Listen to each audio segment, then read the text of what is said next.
Wala ko na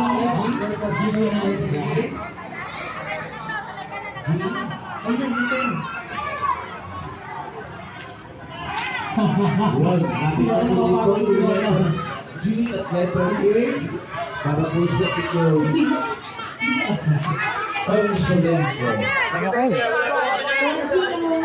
Consolento. Mahirap na tayo sa ito. Oo, kasi mahirap ako. Mahirap po tayo doon. Dalian po natin ang talon. Darling! O, may pitong natin tira. May pitong. Ito.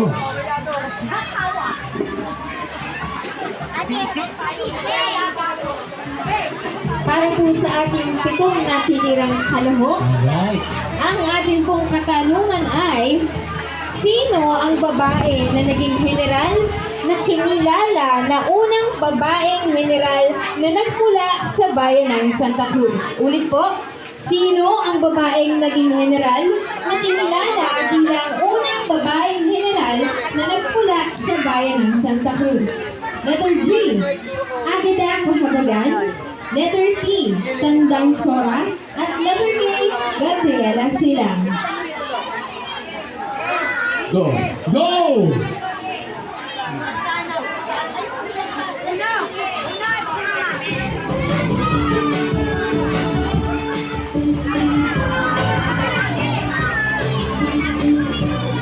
Isip! Isip! Isip! Isip! Isip-isip! Isip-isip po mga kabarangay. Binibigyan mo ng chance si Consi. Dahil may sagot niya ang lahat ng letter, Darlen, ibigay mo na ang tamang sagot. Ulitin ko lamang po ang tanong. Ang unang babaeng general na nagmula sa bayan ng Santa Cruz ay si Agueda Cahabagan. Letter G! Hey! Gagawin na natin ang tira. Esek silang dalawa niya. Kuya.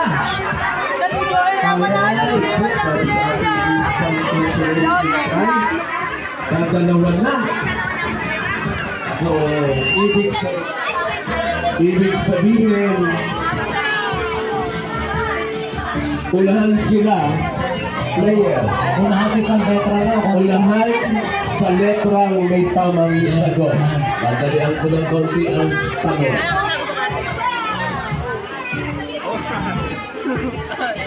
Unahan na lang to, ano? Ibig sabihin, wala nang contestant na pupunta sa magkaparehong level. Makinig mabuti. Tanong. Tanong.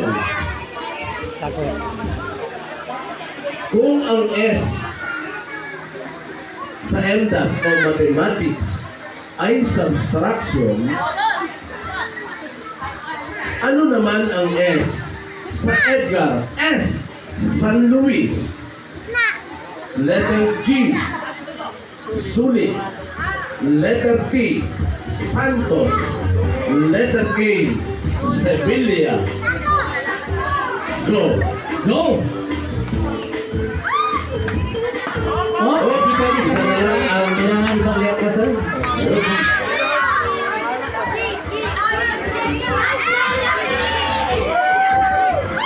Darlen, ang tamang sagot ay Sulit! Letter G!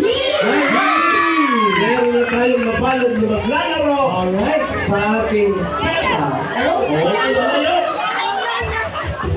Okay.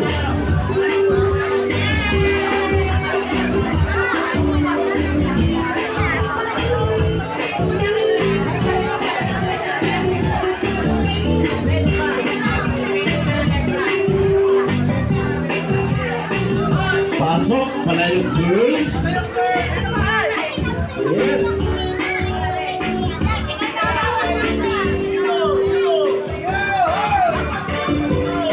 Ating Palayok Girls. Kasama ang SK Dancers sa Bahang Kagandahan.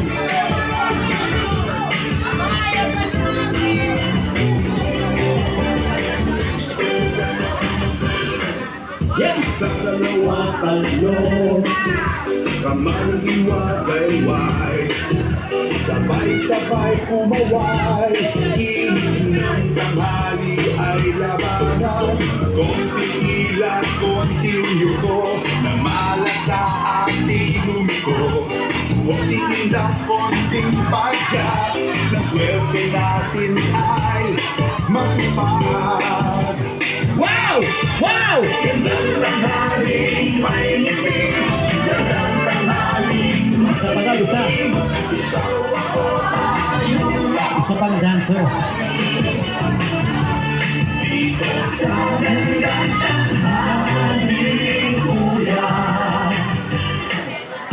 Ayan, nakalatag na ang mga palayok. Tinatawagan natin si Maricel para basahin. Lahat ng palayok na yan ay mayroong kakulang premyo. Ibig sabihin, lahat ng palayok ay may laman. Bago ka namin tanungin kung anong palayok ang gusto mo, ano ba pangalan mo? Leia. Leia. Si Leia ay taga-sitio Sitio 4. Barangay 4, Sitio 4. Pero Konsi, meron lang akong napansin. Oo. Nanalo si ate, parang hindi siya masaya. Oo nga. Ano ba yan, look Diba? na yan? Yung reaction ng mukha na yan, ninenervyos? O ano ba? Para buti ba lang ang pasaya si ate? Dapat pasayawin, di ba? Oo. Di ba? Pahali kayo mga barangay! Tama. Music, maestro! Pag hindi sumayaw, wala tayo ng panibago kanina. Wag!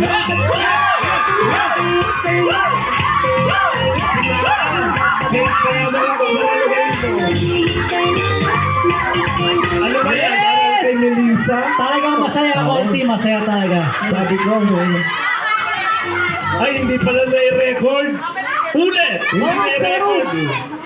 Ulit! Umiyak na si ate! Yes!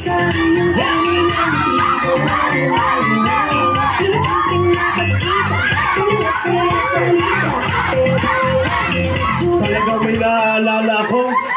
Masaya talaga, Konsi. Naniniwala na ako masaya si ate. Masaya. Oo, bukod sa masaya siya, may naaalala ako. Kung alam niyo yung lugar dyan sa dulo niya, yan italong. O kayo may sabi niya, mestre ha. Te, ano nga pangalan mo? Ate Leia. Nakalimutan mo. Leia na lang, huwag lang Ate Leia. Leia. Galing ka ba sa mestre? Nag-gets ko yung Konsi, ha? Hindi. Leia. Oo. Sige, balik natin. Tawagin uli natin Maricel para basahin ano yung laman ng palayo. Matatapos na. Magandang hapon po. Napapunta na sa gabi. Si Consi kanina pa sinasabi yung best friend. Ano ba yung best friend? Hindi ko kasi inabot yun. Naririnig ko na lang sa kwentuhan. Hindi ko panahon yun eh. Hindi ko panahon. Ano ba yun?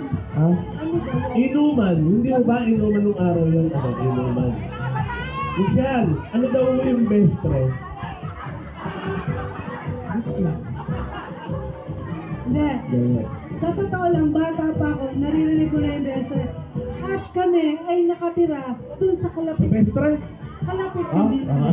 Sino nakakantanda rito ng mga Lopez? Yung corner doon. Ayun. Ako po ay apo ng Luis Lopez na may-ari po dati doon sa corner lot na yun. Ano. taga roon ka Kaya pala. alam ko, pero hindi ko napapanood kung anong meron doon. Inuman niya. Hindi. Oo. Dahil nakapag-inom na ako doon. Oo. Di ikaw Pero pala nung yung... mag-inom kami doon, araw.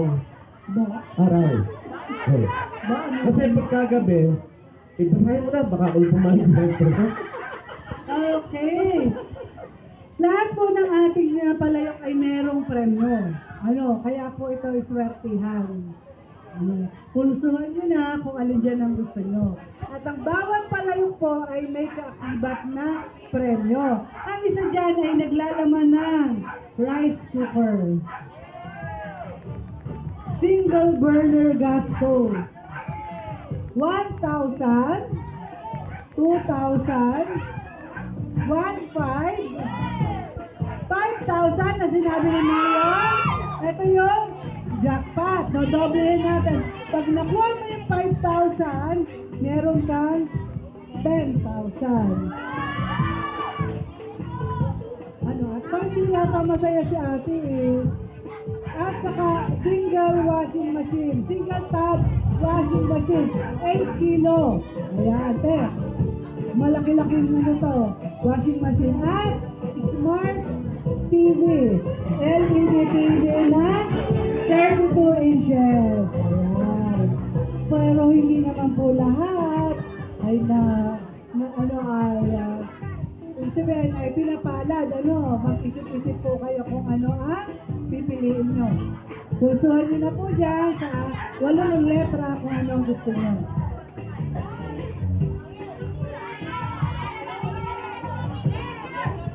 Okay. Kung yan naman talaga type mong letter, bibigyan kita ng 3 seconds. Kung hindi ka na magpapalit or yan na. 1, 2, 3. Yan na talaga, letter E. Okay? Palayok girls, dito muna tayo sa likod, dito muna kayo. And Leia, madudulas ko ko. Leia, dito tayo sa gitna. Kailangan, pag tumawag kami, nakikita ng iyong mga kabarangay na yan ay sariling desisyon mo. Binigyan kita ng pagkakataon kung gusto mo pang magpalit, sabi mo hindi na. Ganyan talaga taga-poblasyon 4, ewan ko kung tama po ako. Kasi yan, ang taga-poblasyon 4 daw kasi pag nagdesisyon ay final, fail na desisyon. Sige, umpisa na natin ang tawaran. Sa palayok na pinili mo na may letter E, tatawaran na kita. 500 piso. Pera o palayok? Ha? Palayok. Maaga pa kaagad. Ang pakirinig ko agad. Perayok. Ano ang pakirinig nyo? Perayok. Sige po. Ulitin natin ang tawad. 500 piso. Pera o palayok? Palayok. Palayok. Siyempre, palayok muna yun. Yun ang tawad pa lang eh. Dagdagan natin ng 200 piso. 700 pesos. Pera o palayok? Palayok. Palayok talaga. Gawin ko ng 1,000. 1,000 piso. Pera o palayok? Palayok. Palayok. Ano yung mga binasang premyo kanina? May rice cooker, may 1,000, 1,500. No? Sige, tingnan natin. Magkano tawad ko, Leia? 1,000. Huwag ka mangili po sa akin. Mukhang matanda ka pa sa akin. Ayoko lang gamitin yung ate. Alam niyo na ibig sabihin nun? No. Dagdagan natin! 1,500! Eh bakit kayo nasigaw? Kayo ba kasali? Pera o palayok? Palayok. Palayok? Sigurado ka? Bago umalis si Mayor kanina, may bili mo. Lalakayan mo tawad. Sige, susundin ko si Mayor. Dadagdagan ko pa ng 500 piso, 1,500 plus 500, magkano? 2,000 pesos. Pera o palayok? Sigurado ka? Ha? Eh. Dahil na-announce natin kanina, marami tayong irapapon. Mag-huling tawad ako. Huling tawad. Huling tawad. 2,500! Pera o palayok?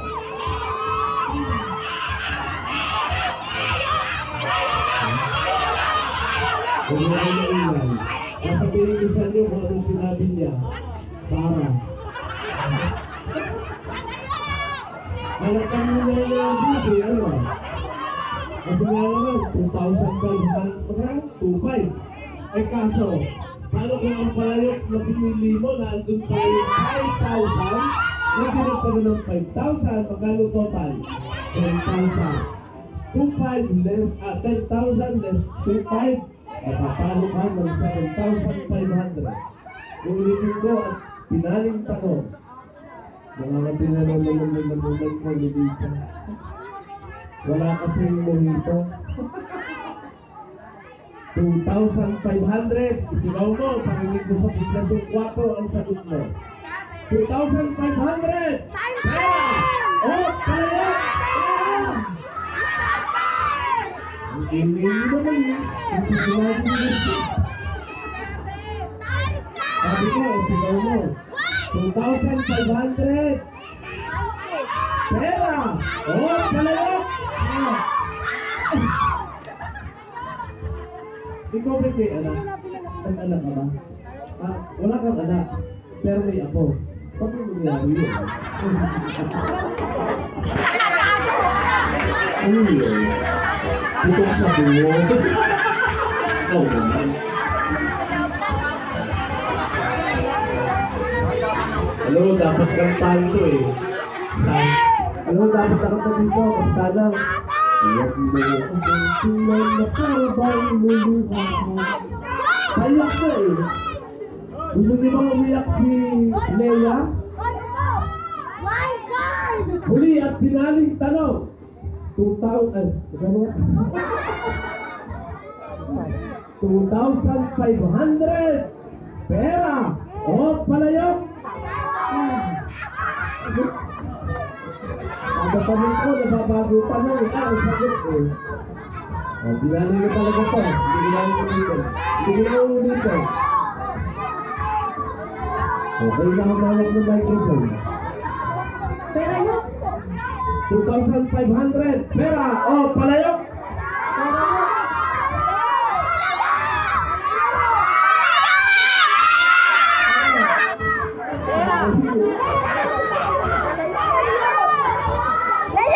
Ang oras po yung kontrata namin sa barangay ninyo, maximum 7 p.m. E pagkakaroon ko pa sa kontrata, Sana, kaya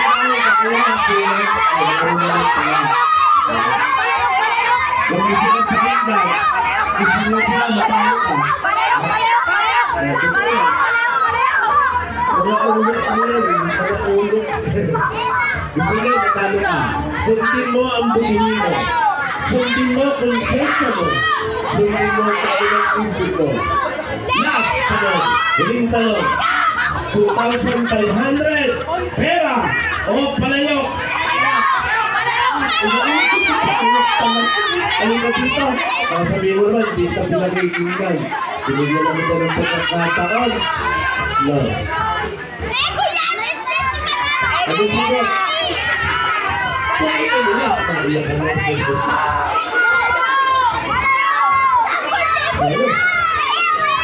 Ano ba sabi sa akin?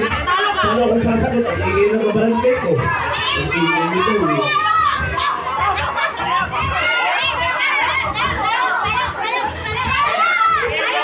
Pinalitin ka naman ako. Kailangan na natin ang reaction. 2,500 pera o palayok! Palayok.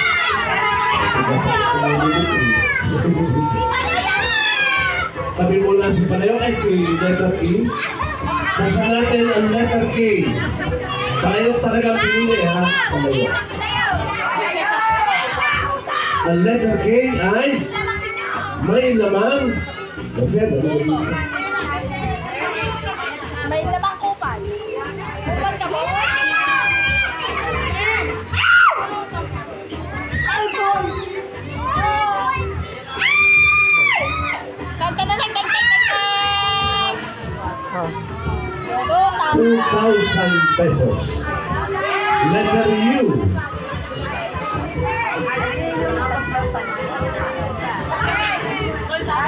Asa.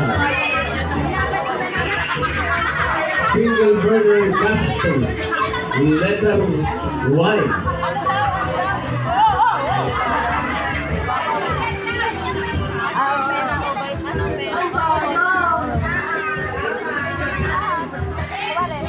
$1,500. Lumalaban.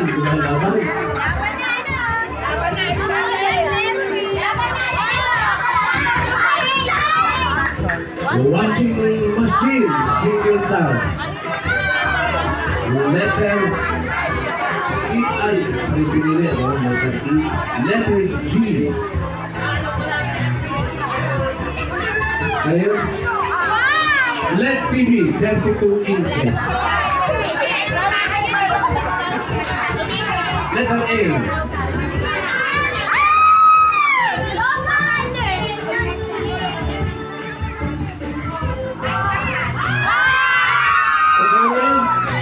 Ayun, yung 5,000 na naging 10,000 pesos. Tuloy natin ang pagbubukas. Letter, ano pa natin tira? Letter Y. Y at letter E.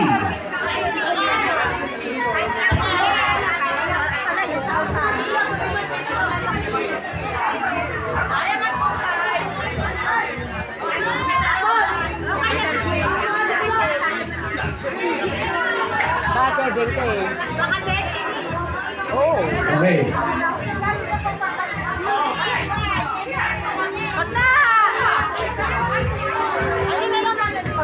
Sa dalawang letter, bago namin buksan. Natira ay letter Y at letter E. Gusto mo ba magpalit? Hindi na. Hindi na ho yun yung pera. Kung hindi yung palayo, na dalawa, letter E at letter Y, magpapalit ka ba ng palayo o hindi na? Hindi na. Hindi na.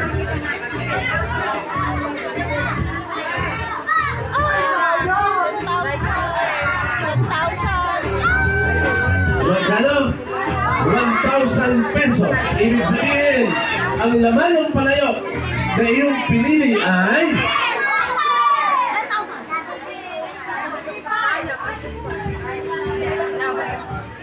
electric kettle. Yan po kasi sa nabasa ko kanina, ang nakalagay ay rice cooker. Wala na po pala kaming rice cooker, kaya po napalitan na electric cooker. Oh. Pero huwag kang malungkot.